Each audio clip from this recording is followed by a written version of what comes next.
waxtaan bi rek dooree ko ak li nga xam ne mooy démission yi nga xam ne ñu ngi koy nemmeeku ci parti bii di APR mu mel ni fi mu toll nii Macky Sall ñi nekkoon ci ginnaawam ñu ngi koy lâché bu baax a baax. depuis laata sax muy perte pouvoir bu mu jegee si li nga xam moom moo di ñàkk nguur. rawatina keroog bu mu defee déclaration ni dafay baax. te baax boobu itamit constitution bi moo ko santoon du bëgg-bëggam parce que moom posé na ay actes yu bari yoo xam ne wane na firndeel na ne kii ni bu ko yoon bàyyi woon troisième candidature am boobu da koy dëggal. waaye pression bu yaatu moo am. waaye itamit conseil constitutionnel joue pleinement son rôle si li nga xam ne moo jëm si loolee lépp gannaaw bu ñu déggee ay jamono ko ni effectivement Badio Camara dem si yàlla na ko yàlla yërëm. président conseil constitutionnel am na lu mu waxoon.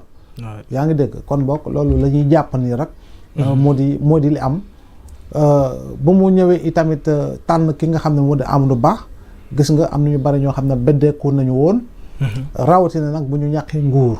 te bu ñu ñàkkee nguur itamit ñu bari dem nañu te dem bi nga xam ne yaa ngi koy constater dem yi dafay continuer te waxoon naa ko ça va aller crescendo.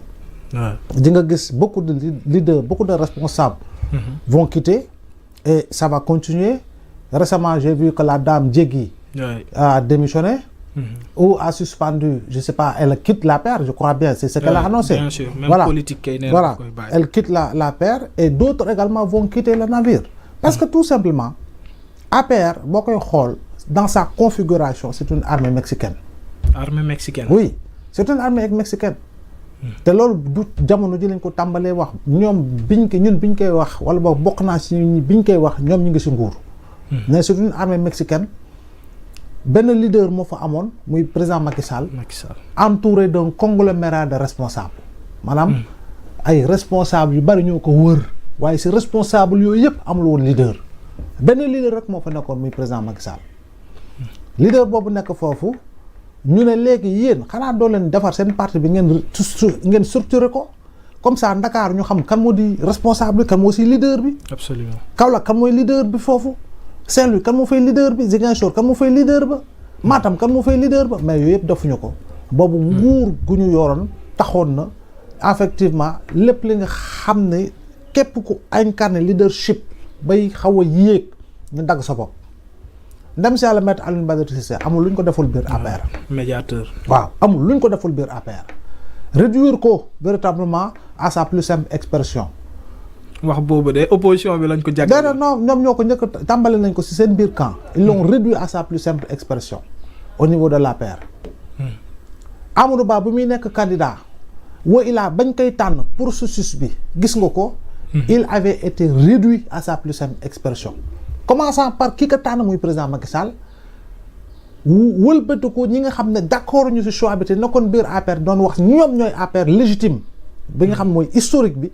ñoom tamit ils avaient réduit Amadou Ba à sa plus simple expression loolu moo di dëgg donc loolu boo ñàkkee nguur mais tas-tasar lay doon kenn du xam fu muy taxaw rawatina nag leader bi nekkul Sénégal ba pare ay nitam yoon war leen topp si ay rapport yoo xam ne si nguuram la fa la génnoon nguur gi benn rapport génnagul si nguuru président Diomaye rapport yu ñu tudd yëpp Cour des comptes ak CENTIF yaa ngi dégg lu soxal Farba Ngom ak Tahirou Sarr li soxal Amadou Sall ak li soxal rapport bi tax ñu lever immunité parlementaire Ndeye Saly Diop Moustapha Diop war a topp xawma ñeneen ñi ñaata si lañu sax. dinañ ñoom Mansour Faye. waaw Mansour Faye mi ngi noonu waaw.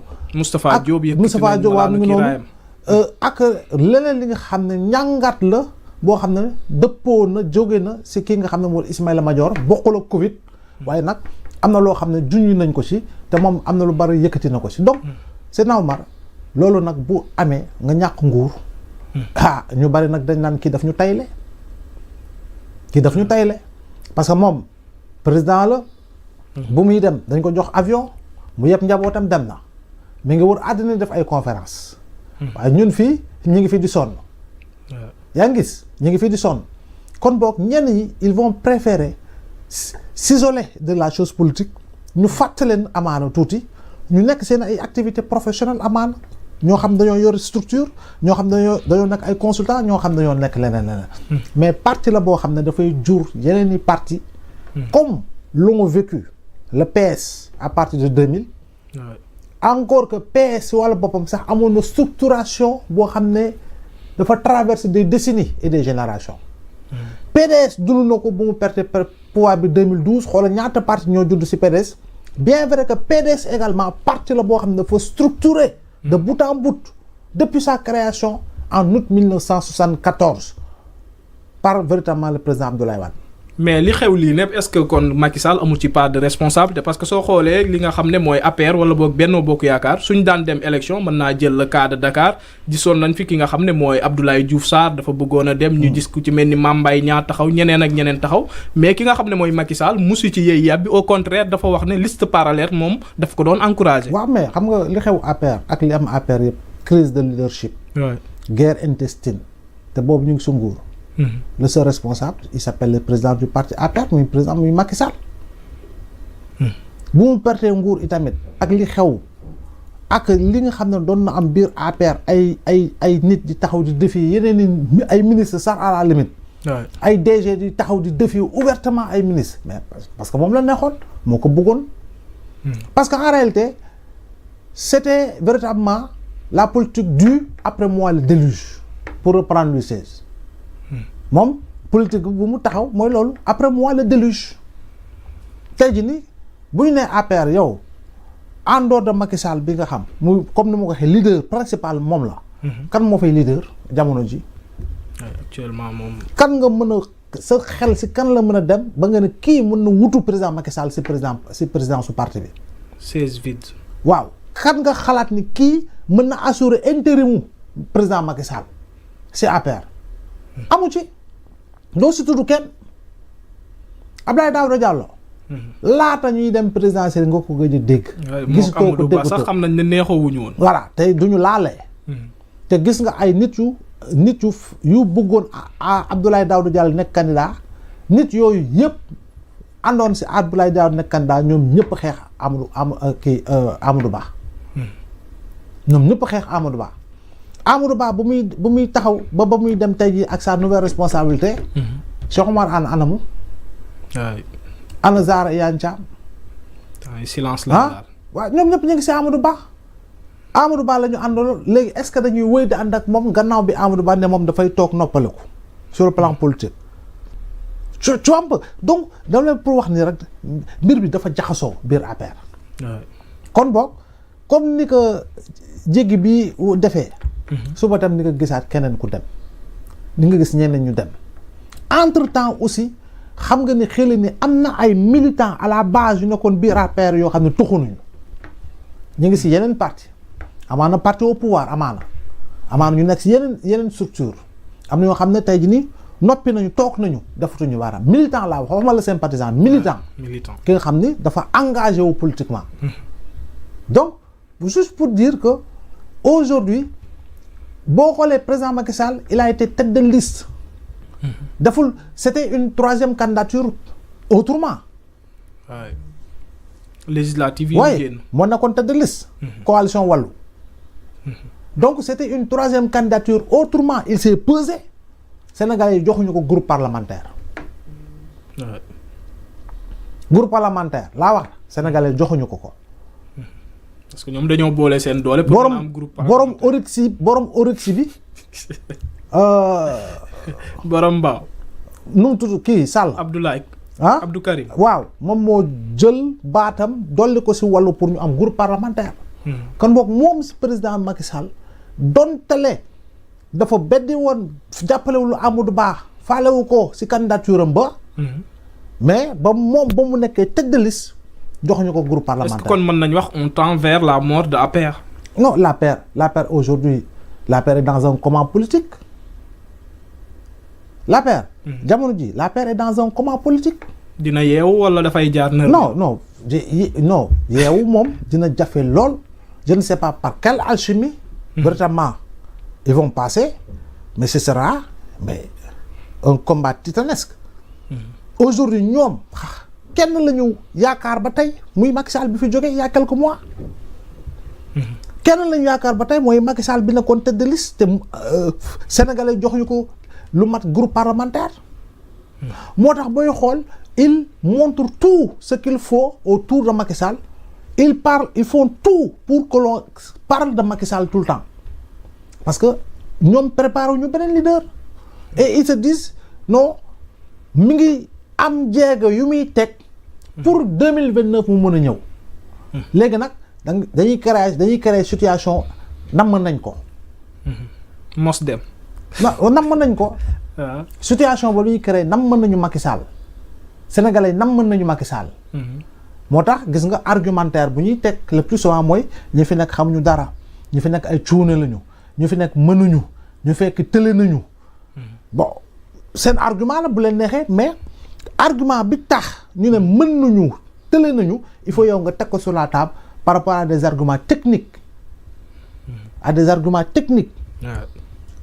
par rapport au choix des politiques publiques lan ngay critiquer lu baax lu baaxul mais dañoo tële non mënuñu wala nit ki rek ngay wax nit ki rek ngay songu nit ki rek ngay xas ça devient problématique parce que nit kookee nga doon xas nit kookoo nga doon tam depuis pratiquement 5 ans ou même plus parce que bul fàtte tam bi mi ngi tàmbalee ba nga koy radier de la fonction publique tam bi mu muy tàmbale ba muy am plus force nga gars yi di ko xaqataay naan ko mi ngi nii représenté wul dara ba mu wëlbatu ko 2019 jël 3e bon loolu yëpp jàngatoo ko ak li fi xew lépp si 4 ans daanaka xaw ma 3 ans.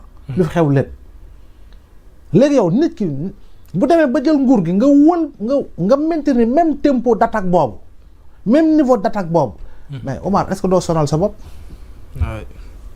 ah. war nga retenir les leçons du passé. waaw tey jii nii bu ñu demee ba nga xam ni.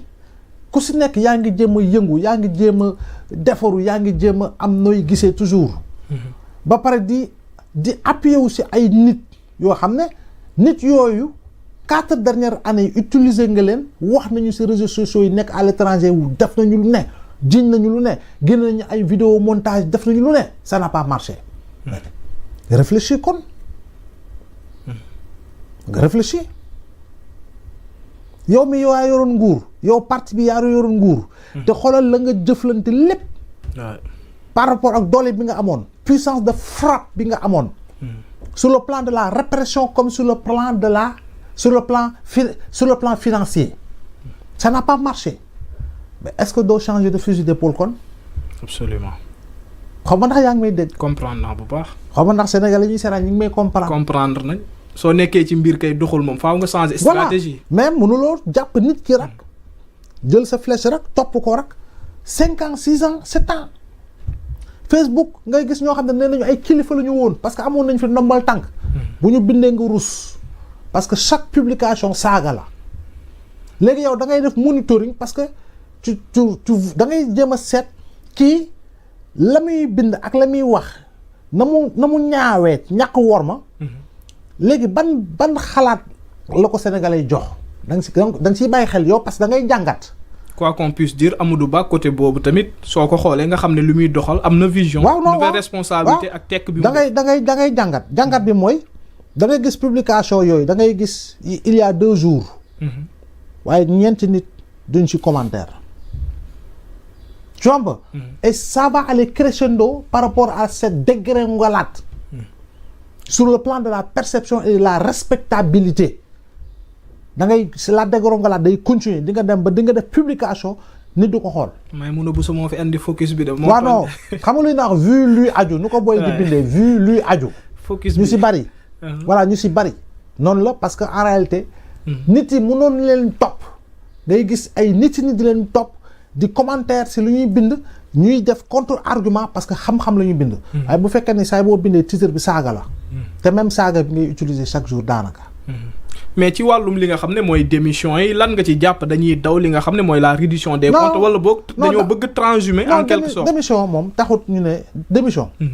taxul ñu ne démission des fois dañuy bëgg raser les murs pour ñu xaw leen fàtte non man am na ñoo xam ne dañuy décider toog ñu fàtte leen tuuti. ñu isolé wu.